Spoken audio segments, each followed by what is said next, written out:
Good evening everybody, and welcome to my YouTube channel. It's Dan here. Today's video is an update for you, an opportunity to talk a bit more about the Bossnut. I know it's really popular. I've seen it's got quite a few views on my previous video, and I thought I'd run this as a bit of a series to show you some updates and just to let people know sort of the day-to-day what living with a bike is like.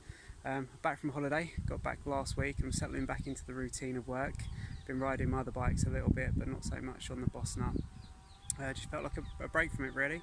So I hope you enjoy this video, and here's a bit of an update of what's been happening. Talk to you about the sort of niggly bits and what I like and what I don't like about the bike.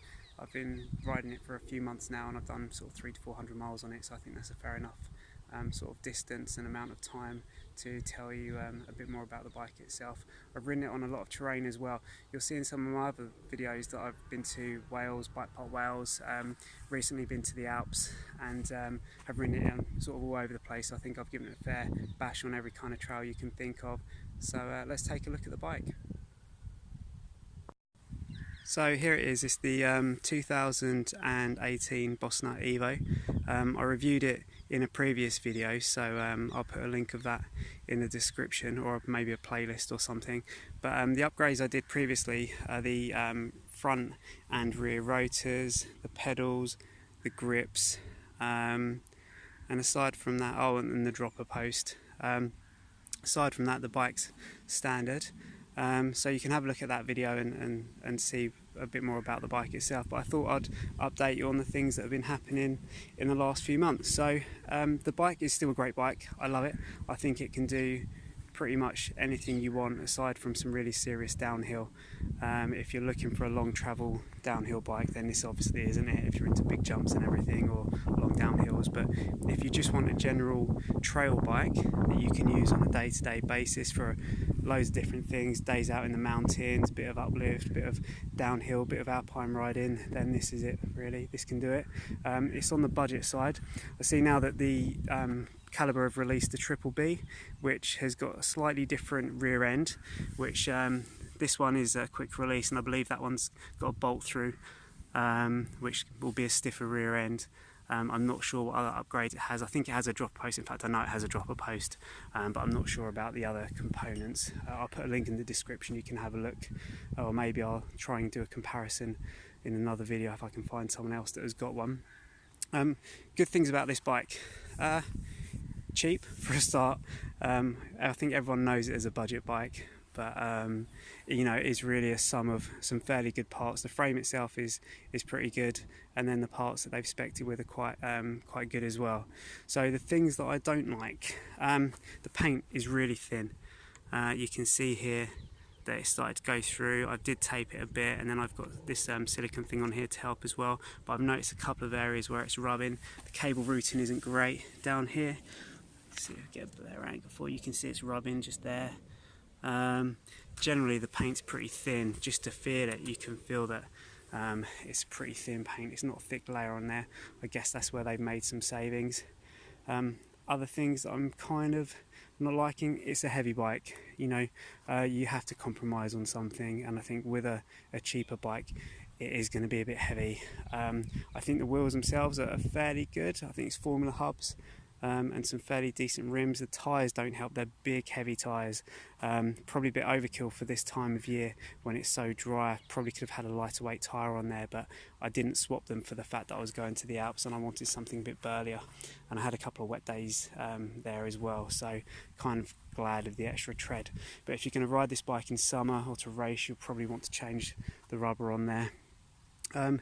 Suspension is fairly good. What I would love is if this little guy here had a lockout switch on it. Being in the Alps, I did quite a few days of big pedalling, sort of 500 metre climbs plus, and just being able to lock out the rear suspension would have made life so much more comfortable. It's got it at the front on this little switch here. You can lock out the front, and that does help. Stops a bit of bobbing, especially when you're out the saddle, but for seated pedalling you do get a bit of pedal bob. You can put a bit more air in the shock, but then you're not using the full travel of the rear shock, so it's a compromise really. It's not got a huge amount of travel anyway. I've bottomed it out a couple of times on some of the things that I was doing in the Alps, and in Black Mountain Cycle Centre in Wales. It bottomed out a couple of times. That could have been because of the pressure I was running.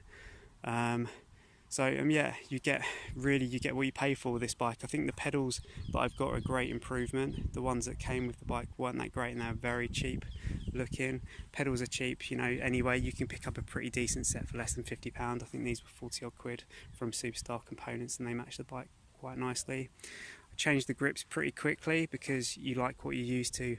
Likewise with a saddle. I think if you're going to buy this bike and you are going to spend the full retail price of £1,000, I got this for £900 with a 10% off voucher for the Caravan and Camping Club membership. I think they do a couple of other discounts as well. The Scouts, I think you get a discount if you're in the Scouts. So it's worth shopping around. If you can get a discount on this bike, it makes it even more value. But if you're going to pay the full retail at this time of year when next year's bikes are coming out, bear in mind we're September now, you're going to find a lot of the manufacturers are going to be dropping their prices, and this bike becomes a bit less competitive. So I'm mid-ride now, but by the power of video and video magic editing, you'll see this pop up in the middle of where I was filming last. But I thought of a couple more things that I thought I'd deserve to mention really. This bike is primarily going to be pitched to, you know, entry-level mountain bikers because of the budget side of it. So one thing to talk about is the actual delivery and build of it. So I had mine delivered from Go Outdoors, and on the whole it was fine. Need a little bit of assembly, but as I've got to riding the bike, I noticed that some of the pivot bolts were a bit loose, and also the rear derailleur was all over the place really. So it tried to overshift a couple of times into the spokes. So if you don't know much about sort of mechanics and bike mechanics, you may need to take it to a local shop to get that checked over. I'm pretty competent, so I was able to do it myself, but again, it's another cost to consider. I'm not a fan of the rear derailleur. I'm not a fan of SRAM really. I'm more of a Shimano man, but the rear derailleur on this particularly is a bit nasty to use. I think somewhere down along the line I'll change it.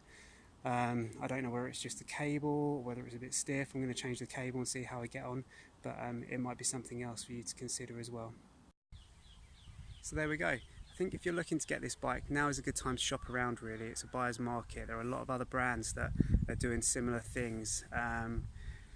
Like Jamis, I think have got a good bike out. You can look at some of the bigger manufacturers like YT or Bird. Radon are quite good as well. They're a German brand that you buy direct. Obviously Canyon, but they're pitching to a slightly higher price bracket. But at this time of year, shopping around might get you a better bike for the money. That being said, if you can pick this up for £900 like I did, I still think it's a pretty good bargain. If you are thinking of speccing some better components on there from the off, you might want to look at the next bike up in the range, which is the Triple B. So I hope you've enjoyed this video. It'd be great if you could hit the subscribe button or hit the like.